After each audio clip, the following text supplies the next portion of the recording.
I made a living in very dangerous. Integrated Rouge all sides. Dianne Andrews in black and white.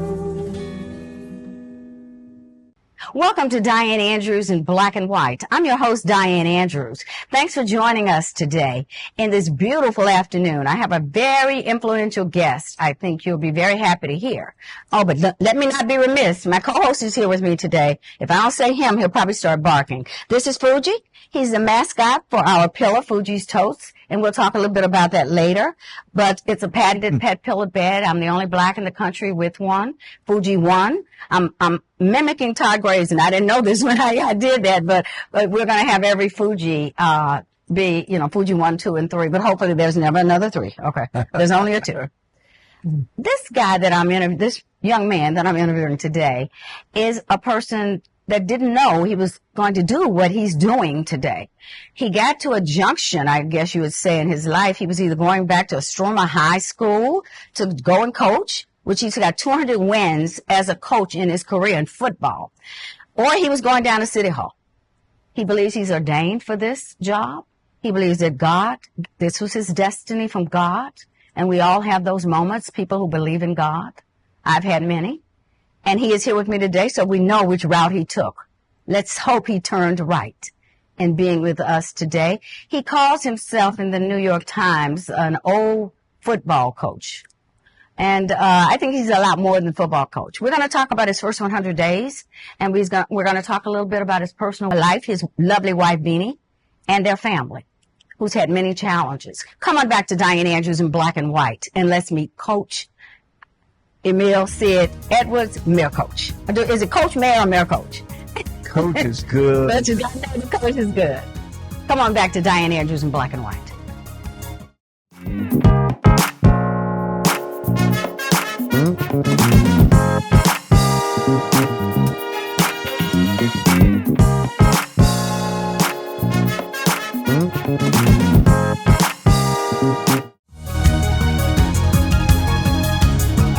Welcome back. Thanks for coming back to us. And you can see him. This is the mayor of East Baton Rouge Parish, mayor president of East Baton Rouge Parish, and mayor of Baton Rouge, Louisiana. Thanks for being with me, Mayor. It is an honor to be here with you today. I'm excited. I'm excited too. We've been trying to do this for several months. I did talk to Mason Bates. I sat down with him back in February, and we were trying to get you then. But this is a good time. It's a good time because I'm glad your 100 days have taken place. Yes, boy, 100 days. Over 100. Yes. And they have flew by. Like life, right? Government goes slow and the days go fast. How would you compare the skills you had to win 200 games, which is a momentum, right, in a lifetime of a football coach? Right. Are you happy with your progress? I was reading some of the successes. The 23% drop in homicide, that's a big deal in 100 days. The 33% in the non-fatal shootings, that's a big deal. The things you're doing, bringing some of the policemen back to work with you. Let me tell you you tell me what you think is going great. If there's anything, I hate to ask you, is there anything about it you change? We know who got caught in that question, but I won't ask you that. Yeah, no, things are going well. It's hectic for sure. Mm-hmm. One of the biggest things we're doing, and we're doing some good things, is our homeless initiative. Yes. We have taken 47 homeless citizens off the street, got them in rehab, and are homed them with jobs. And that's something with jobs. So these 47 wanted to work. They did. Were they veterans? A lot of them were veterans. Some were. Yeah. A lot of them were very resistant. Many are resistant. They're non-trusting. But Matthew Edwards, who heads up our homeless initiative, partnering with the Grove and another 40 entities. There's a lot going on in Baton Rouge with homeless to help, but they're all working in silos. And and I got to credit Matt and Jessica Lewis, who's helped. And these are people you hired to specifically work with the homeless, bro. That's right. That's great. And to the point that we just got word yesterday that the homeless director of the initiative in Washington, D.C. is going to come to Baton Rouge because he's heard of what we're doing and wants to come study it and take a look at it. Yeah, what a testament. Yeah, 7 people is a lot. Yes. Because around here we have a lot of homeless. A lot. There are a lot of mental facilities here. I remember a long time ago, they used to have, and I'll bring up this guy, had been in jail 14 times in Charlotte, North Carolina, that stabbed that poor Ukrainian woman for no reason, just because I got that white girl, which is insane. Right. And his mother told the people, y'all need to keep him locked up. Is there any initiative to keep people more locked up that are needs to be in an institution for the rest of their life and not prison? Yeah. Well, we need a mental health hospital in the parish. Right. It's one of my goals. You know, everything comes back to money, right? In fact, we talked about, I was on your transition team for health, and we talked about that. That's right. Yeah. It is so needed. Yeah. There's so many on the streets that are, either undiagnosed or diagnosed without their medicine. Right. And, they prefer to be on the street. Right. A lot of them, that's their life. That's what it's not illegal to be homeless, but it's illegal to do illegal things, if I'm making sense. Right. So I'm not supposed to break the law. No different than a homeless citizen that's in our parish. Right. So we're trying to, with some rehab, with some counseling. The Grove has done a wonderful job. What is the Grove? When I read about it last night, what is that? It's an organization. Right now they have their main headquarters is in Prairieville. And out of all the people we talked to, they had the greatest interest in coming in and ingraining themselves in our community and talking to people. We have a gentleman that was working in City Hall that we did not know was homeless. He was homeless, but he was working there. Right. And he's currently in rehab. He has some issues, not mental issues. It was drug related. And we're helping him. So that part of what we're doing a lot, but that part right there is what's got me the most proud. And that's got to be because you're saving lives right there that you can see. That's right. And that's quick. That's quick right. Because I've been in this area. I had home health agencies. Okay. So I know about homeless people. And they've always been around here, a lot around here. Right. And I've worked with mental institutions for trying to get it. And then I've done a lot of studies on it. The average is 40% of homeless in a city are veterans. Right. And I hate to see these terrible. people gave their lives for us. I'm a big military person. I'm a big police person. Right. They keep us safe, and people don't think they do. It's something wrong with them up here. They need to be maybe in a mental institution. Yeah, I'm in agreement with you on all that. Yes. So that's your that's the one you're most proud of. Most proud of. What about domestic violence? I've read that even when you get these statistics down, domestic violence is the hardest around the country. Right. Not just Baton Rouge to get down. Yeah, our domestic violence is domestic violence and simple burglary went up. The other 20-something categories went down. And domestic violence is so difficult. I think we had 2, maybe even 3 murder-suicides in the parish this year or in the last 2 months. It kind of popped off. And it's the hardest thing to control other than especially the women. A lot of times what they do is they'll get a restraining order. Right. I don't know how effective those things are. It hasn't turned out in my investigations on it to be that effective. And that's a concern. Right. And people who have a history of battering people and doing that, they should be locked up. That's right. They should be in jail. So yeah, the domestic violence is a thing. But it's the hardest from a law enforcement perspective. So you have the time when you get there, their wife doesn't want to say he did it, right? A girlfriend. Happens all the time. All the time. Someone gets beat up. They call the police. Police come in. They may file a report. They may not. Right. If they file it, then they'll retract it and say, hey, that happens a lot. They're afraid of him, or he tells them, I'm never going to do it again. And they believe him this time. And he does it right back again. It's a cycle. Ladies believe him. Yeah, they want to. When they say, what I'm telling you, when they say they're not going to do it again, don't believe them. That's right. Angelo says, when somebody shows you who they are the first time, believe them, because that is who they are. I love it. Yeah. So what else would you, traffic, as we talked about walking in here? Right. Tell me what's going to be done. I know $1 billion was done by tax raise previous to you getting in here to improve our roads. I know you have the posse, the pothole posse. Oh, that's my guy. And ladies. Yeah. In fact, I'm opening a coffee shop right down the street. You'll have to come, BB's. Yes. Where my home health was, 3875 Florida. We were doing a coffee shop down there, probably opening in November. Nice. There's not a coffee shop Thank God. Don't nobody go out and open one right now.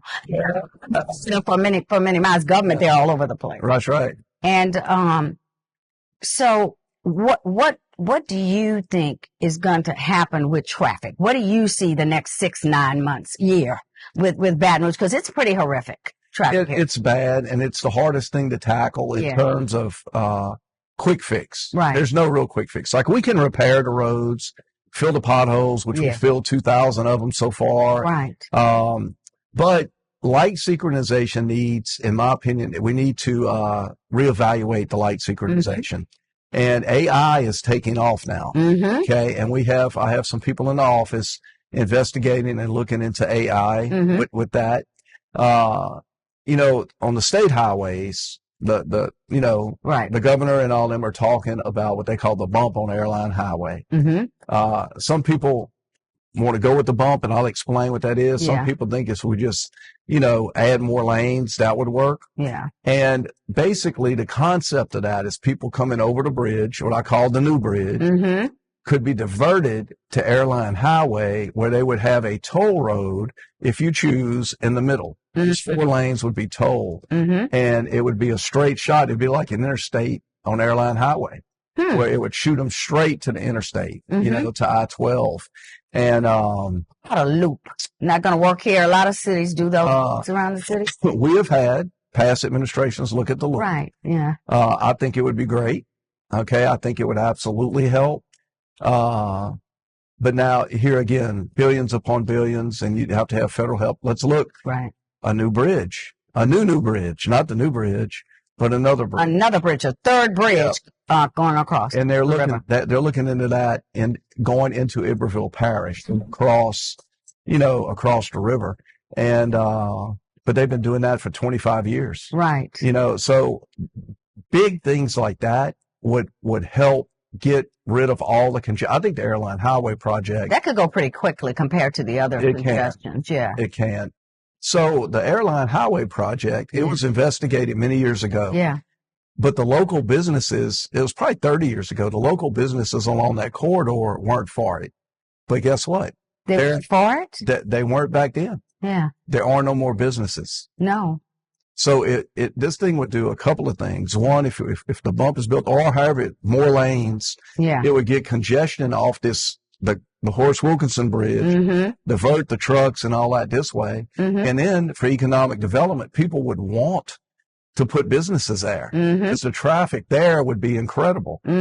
So that's a big thing that could happen. And you said that's a government project. Yeah. State and federal project. Had they ever looked at, someone was saying once, and I've seen cities where they put a double decker on bridges. Right. Under, and they have the one going under and the ones on top. I think in New York, I saw that when I lived there, when they did that. I haven't seen it. I've heard of it. Yeah, I've seen that. But those are the big things. Yeah, that's big again. Locally, it's, I firmly believe we haven't gotten there yet. The removal of some red lights. You got to be a little careful with that, because people have been riding the same pattern. Yeah, for years. For a long time. Yeah. And the synchronization with the help of AI is something we're going to look at. Yeah, so that would make the flow, when one stop, you don't get stuck at every stoplight. Maybe they synchronize it differently. Yeah, they've came a long way with it. Yeah. Like, if you notice now, they'll do a blinking yellow turn arrow. Some of them, that has helped. I like that. Okay, that has helped. Yeah.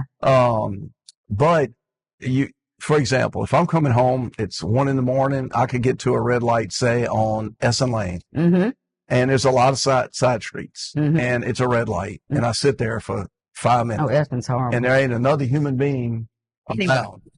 And I'm at a red light, I'm looking, what's going on? Yeah.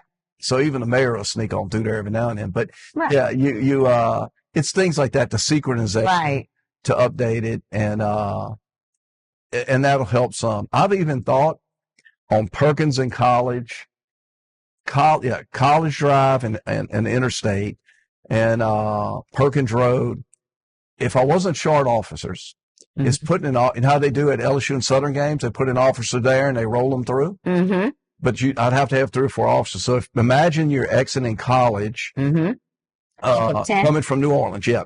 Okay. And you're exiting and having a cop at the exit and a cop, if we were to take a left and go south right there by Albertsons, Constitution, all the way to Perkins Road, and then the other way to Corporate Boulevard, where you just roll them through. You stop, then you move. Well, you're saying at certain times in the day? Yeah. Yeah, like 4 to 6 p.m. Would be good. So if you got to Perkins Road off College, you could go straight left or right, and that all funnels out. It's manpower. That's yes. You know, I got to have. How short are you of officers? 150 officers short. And how many make up the whole? Right now, I think we're around 450 to 550 officers. I don't you need to be like 600. We need to be 650, 700. Yeah. Just another 50 would work miracles. Right. Are you offering a lot of people are offering bonuses around country to cities that people want to get away from, that don't know how to treat their officers? Try New York. They've done bonuses. We plan on, redoing that as well. But their pay is so low here compared to there. But the cost of living is so much different. Yeah, it's low. A starting officer's around $39,900, I think. Oh yeah, that's to put your life on the line. Yes. So I'm hoping as time goes, I might be able, not only them, but some of our other employees be able to get their pay up. Right. But in the BRPD, getting it up so that they're competitive. Right. So you can have an officer that could go to Gonzales or Addis and make $10,000 more a year. And Gonzales makes more than Baton Rouge. Oh yeah, yeah. Why is that? Yeah, it's just where we're at right now, and right now, of course, we got financial issues, which I know will eventually get to my Thrive. Yes. The deal. Yes. You want to go there now? If you like. Let's go there now. Well, on the ballot, November 15th, as a lot of people now know, we're putting the Thrive Initiative on the back bracket. I have some concerns. I had someone ask me in a space this week, Thrive, is that what it's going to say on the ballot? Just check Thrive. No, that's just the name of it. Right. It's 3 initiatives. It is basically it's just a rededication and realignment of funds that people already pay for, the library, mosquito abatement, and the Council on Aging. Right. They all have came to the table. They're a part of this. They want this to pass. We're one team. And so when people go to the ballot, it's going to be 3 things, to vote for. And it's just rededicating a portion, not all the money. Right. Okay. But it's taking from those 3. Those 3. Right. So what will happen? The library had some concerns before with the lieutenant. Well, it was concerns. That was different, right? No, you too. Oh, yeah, because I kicked the ant bed early. Basically, when I first came out in the beginning, was talking about moving the money into the general fund. I'm an honest guy. I know you hear that from politicians all the time, but luckily I'm not a politician. Right. Yeah. And their concern is, they even told me, they said, Coach, if you do that, we can understand that you do right, but the next person may not, and we'd have lost all our money. I said, I get it. So we went to the table. So instead of moving everything over, all 3 of those entities said, we're going to rededicate portions of it to the general fund. They came up with the number and there was an agreement. So it'll be 3 initiatives voted on November 15th. Early voting is going to be important because LSU plays a day game that day and Southern plays at home. Wow. Now, what we're going to do, what it means, we're $54 million in debt. Yeah. So the city pays $9.3 million a year on that debt. That's the note. Right. $54 million would immediately pay the debt off, which means a recurring saving $9 million. Yeah. Recurring revenue for us for $9 million.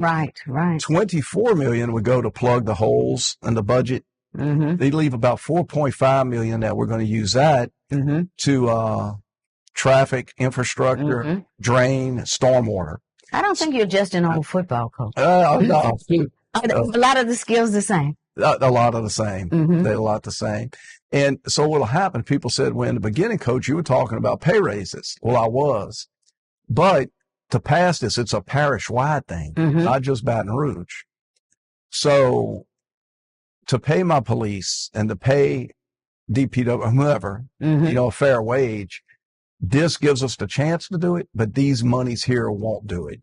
But it gives me the chance somewhere else. And I'm also going to streamline government. I'm going to streamline the budget. I'm going to cut fat on top of all that to try to get to a place where we can function and do the basic necessities our parish needs. Now, when you say I'm going to cut fat. I don't know how much detail. Of course, people are your most expensive part Right. of That's government, right. of any organization usually. Right. And so that means, and people don't like that. No matter what they're doing, they don't like that. So you're ready for the heat. Don't be Doge, right? Don't be Lieutenant Doge and get into many problems, right? I get it all the time. Yeah. Yes. Yeah. Let's talk a little bit about your family. Is that okay? Okay. Yeah. Your wife. I met your lovely wife. Yeah. I met her at the night you won. Right. And I saw your children, your family. I saw them at the inauguration. Mm-hmm. You have 2 children. And then you have your younger children, right. 34 and 24, I think, are their ages. And they are profound artistic. That's Is that correct? Right. What do your wife was a special ed teacher, I think. Right. She's retired now, but that's what she gave that up to stay at home, to care for your children. And I know I read something you said. You had to move into their world. Tell me about that. I don't know if you ever have seen News Nation. But there's a Leland Vitter. He started on Fox now. He's with News Nation. He's only about 40. He was born moderate to severe autism. Okay. His father sold his business. He was able to do this. Yeah. And he spent the rest of that boy's life teaching him how to live in the world. Oh, wow. And how to talk, how to move things right at the table, how to shut up. It's an amazing story. He just wrote this book, Born Lucky. And I like him better. Yes, I think you'd be interested. The book just coming out this week. Right. And I thought about you, and I knew I was interviewing you, and about that. Your children may not have been a candidate for something like that. I don't know. Right. But tell me how it changed your life, your wife's life, in many, many ways. Yeah, when Chase was born, who's the 34-year-old? Yeah. 35 now. Okay. He was different. But I just chalked it up. Every child's different. Yeah. And, but we started seeing signs of some behavior and, late progressing, walking, talking, everything else. Mm-hmm. And, he was diagnosed with autism. And quite honestly, I had never heard of autism. Right. 35 years ago. I didn't even know what that was. Yeah. And, so, we started working with him, and Chase, who's the oldest, is a little higher functioning than Jack Ryan, who's 24. Mm-hmm. He'll never marry, never drive a car, never be on his own, never cook his own food, but he can take his own shower. Mm-hmm. He can tend to himself. He can run a microwave. Mm-hmm. Whereas Jack, none of the above. Jack can eat and he can walk around. He's nonverbal. Chase speaks. Mm-hmm. Jack has to point or, I just his name's Jack Ryan. I call it, he speaks in Jackanese. Yeah, I can understand, some of the stuff. Yes. But, in the early going, and what you were referencing, I kept trying to fit them into my world. I wanted them to walk. I wanted them to talk. I wanted them to act right. I wanted them to not just eat one food. Chase went 4 years with eating only French fries. Only French fries? Only French fries. I mean, just anything else. Then snapped out of it and had a salad. I have no idea. Yeah. But I wanted to put them into my world, and it was in between Chase and Jack, because I had asked the doctor when we had Jack Ryan, I have a 38-year-old, a 37-year-old, 35-year-old. Yeah. 35 has autism. And then Jack, the caboose came way late. He was a surprise. So I asked the doctor, what are the chances of having another? He said 1 in a million. Yeah.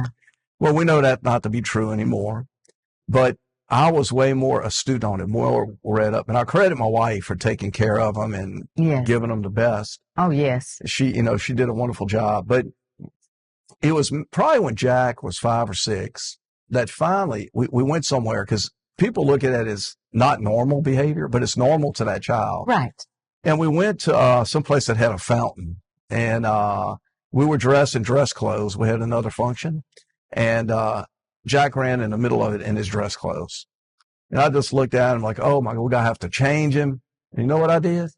I went to go join him. Yeah. I went to go join him. Mm-hmm. He laid on the ground in the middle of it. There were 100 people looking like, what the heck is going on? Yeah.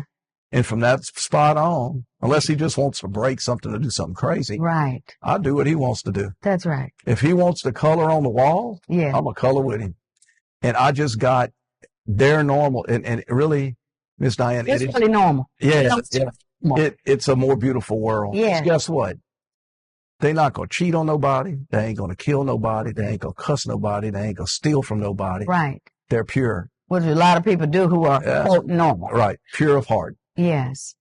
And live in their own beautiful world. That's right. That's the key. They're happy. They are. They are very happy. Yeah. Yeah, most of the time. Now, back then when your kids were born, it was 1 in over 1,000. That's right. Today, it's 1 in 31. That's right. And in men, they say it's even less. It's, it's 1 in every 15 to 20. That's right. In the male. Yeah. And I don't know if you saw the announcement with President Trump and Robert Kennedy and doctors on the Tylenol and made, they've done the studies. And I think I've always read that women should never take too many drugs anyway, right? Right. That's right. And they think they found a link. I think a split decision. About 50 studies were done, and 40, 25, 26 are one way or the other. Number one, you need to look at who paid for that stuff. Yeah. If Tylenol manufacturer paid for it, don't believe it, but maybe not. But you have to be very cautious with it. You can't come out and just say, it's whatever the doctor says to their doctor. But I was very impressed with what they're doing with leucovorin. Have you heard of that? That's a drug. They're now saying nobody paid attention to that. Yeah. They're streamlined. It's for people already born with it. Okay. And it can get B vitamins are so important to the brain, right? And when you have autism or another disease, it was called CFD. Okay. Some kind of folate disease. Consider. So chief folate deficiency or something. Okay. And this drug will open up that transmitter in the brain and allow the B9 to go into it. Oh, wow. That was real impressive. Nobody talks about what a great job that was there. Yeah. They're going to speed that through. You may want to look at that, just to know because, but speed that through. In 4 to 5 weeks. That's amazing. Now, Trump is known for that. He did it with the vaccines. That's right. He did them the record speed. When you forget who you are and where you're from, God doesn't let you forget how far He let you come. At the end of a lot of my shows, I like to do a very spiritual moment just for everybody to sit down, settle down, think about where they are in their life and where they want to be. This one is something I saw when I was a little girl growing up in a little small town, Baton Rouge, Louisiana. This show came on every Sunday. They would say, if everyone lit just one little candle, what a bright world this would be.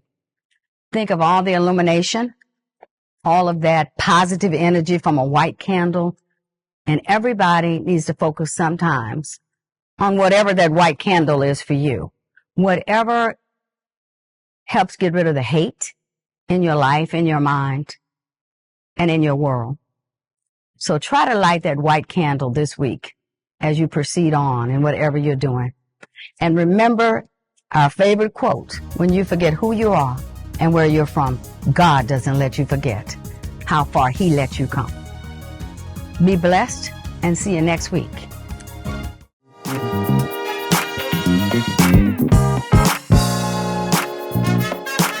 Thank